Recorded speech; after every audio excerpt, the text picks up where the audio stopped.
మీకు 'Oliver tree' తెలియకపోతే నేను చెప్తాను ఎవరో. 'ఒలివర్ ట్రీ' అనేవాడు ర్యాపర్.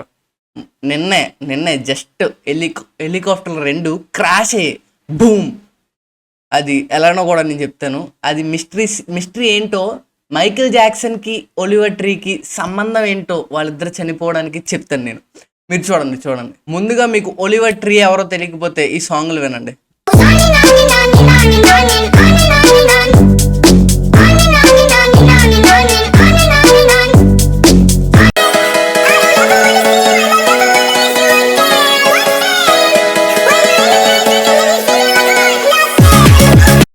ఈయన పేరు ఒలివర్.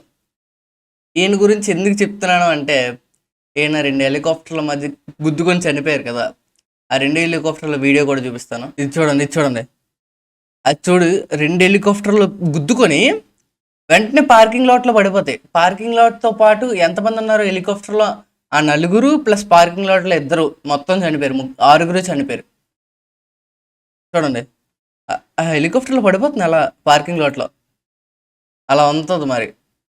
ప్లస్ ఈయనకి, మైకేల్ జాక్సన్‌కి మిస్టరీ ఏంటో నేను చెప్తున్నాను కదా! చూడండి, ఇది కూడా చూడండి.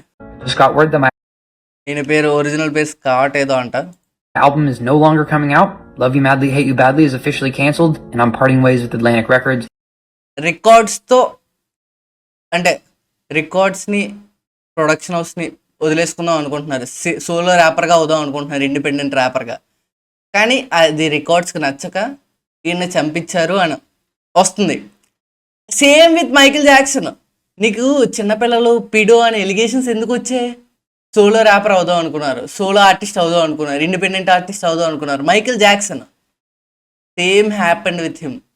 పాయిజన్ వేసి, తలనొప్పి, బొక్క అని చెప్పేసి, మళ్ళీ ఫేక్ ఎలిగేషన్స్ వేసి, ఇవన్నీ వేసి మొత్తం కెరియర్ని అయితే నాశనం చేద్దాం అనుకుంటున్నారు. అది అవ్వలేదు, కానీ చనిపోయారు లాస్ట్కి. ఇది జరిగింది. So rest in peace my boy. మీరు వెళ్ళిపోవాలి, మంచిగా ఉండండి. అది ఎవడు చేస్తాడో ఆడు దొరుకుతాడు. దొరకకపోతే ఆల్వేస్ రిచ్ విన్స్. లేబుల్ దొరకాలి, క్లోజ్ అయిపోవాలి అని మేము కోరుకుంటున్నాం, మీరు కోరుకోండి, అంతే.